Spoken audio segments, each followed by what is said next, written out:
Hey guys, it's Neha. Welcome back to my YouTube channel. Today I'm going to be showing you how to make this lockdown chocolate cake. I know we've all been craving for chocolate cakes in lockdown, so I got this recipe for you. The cake is super soft and moist and fluffy, and it's so easy to make and very quick and super delicious. Now let's get to the recipe. Before we start making the cake, we're going to add 3/4 cups of milk into a bowl. So where I live, I can't really find buttermilk anywhere, so I'm just going to add milk. But if you live in places where you can find buttermilk, then add that. But milk would do the same thing. And then add 1 tablespoon of vinegar. So you can add white or apple cider vinegar. And just mix them together and leave it aside until you make the rest of the batter. By doing this, we're essentially making buttermilk.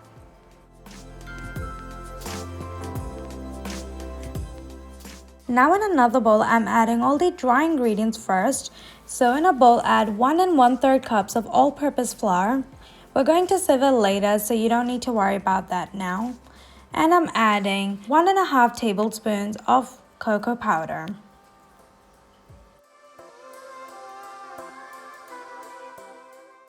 Add in 3/4 teaspoon of baking soda and mix all the dry ingredients together. If you guys have any suggestions for me to make for my next video, like any type of cake or any baking items, comment down below and I'll try to make it happen. Once all the dry ingredients are mixed, leave it aside and we're going to work on the wet ingredients. For the wet ingredients, I'm going to start off by adding 150 grams of softened butter. I just left it outside for about an hour, and I'm also adding 2 teaspoons of vanilla extract. Along with that, I'm adding 1 cup of granulated white sugar. And we're going to cream everything together. I'm using a hand mixer. So you have to beat them until they're a bit light and fluffy, and it will take just around a few minutes. So once this is looking nice and creamy, now you can add your eggs. I'm using 3 eggs and add them one by one and whisk them in. After adding each egg, it will probably only take a minute or two to cream it in, and it will be delicious. By adding the eggs one at a time, you're helping them to ensure that the eggs mix with the butter rather than just mixing with each other.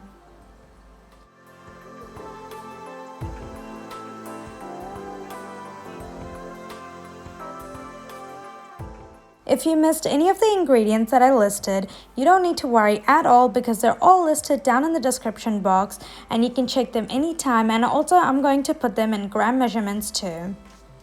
Just to be funky with it, I'm just adding red food coloring. This is totally optional, it's up to you. Because it's lockdown, I just thought, why not just go a little into color.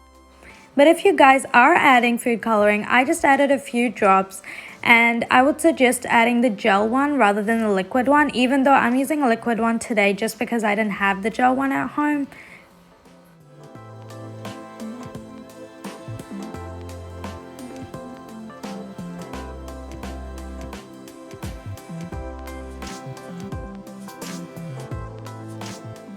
And once you're happy with this color, you can add in your milk and vinegar mixture into this batter. And you can see that the mixture has thickened a little bit. And I'm also going to add in all the dry ingredients, but I'm obviously going to sieve it just because we're adding cocoa powder and there's a lot of lumps in cocoa powder. So if we sieve it, then we can get a nice texture. And mix all your ingredients with the spatula. So you wouldn't want to beat it with the hand mixer just because it's going to create a lot of air bubbles, which is not good for the cake. Make sure you preheat your oven at 180 degrees for at least 15 minutes before you put your cake in.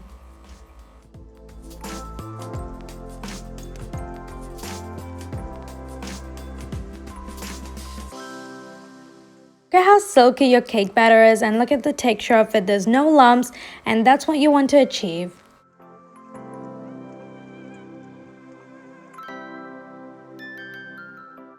Prepare your cake tin by spreading some melted butter onto the tin. I'm using a 9-inch cake tin, but you can use other cake tins too.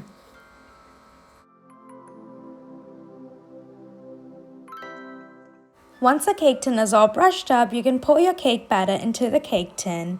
You can also add some flour to the base of the cake tin before adding the cake batter if you would like.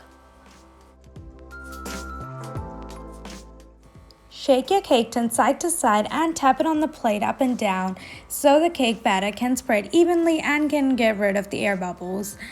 And you're going to bake it in the preheated oven for about 40 minutes. And now we have this beautiful lockdown cake.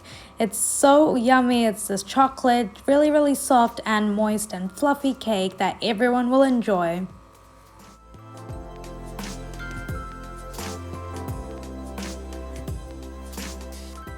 If you like this video, then make sure you give this video a big like and subscribe to my channel if you haven't already. Click on the bell down below to receive notifications every time I post a new video, and I post every single week. And let me know if you have any suggestions for what I should do next. Just comment it down below and I will check it out. Bye!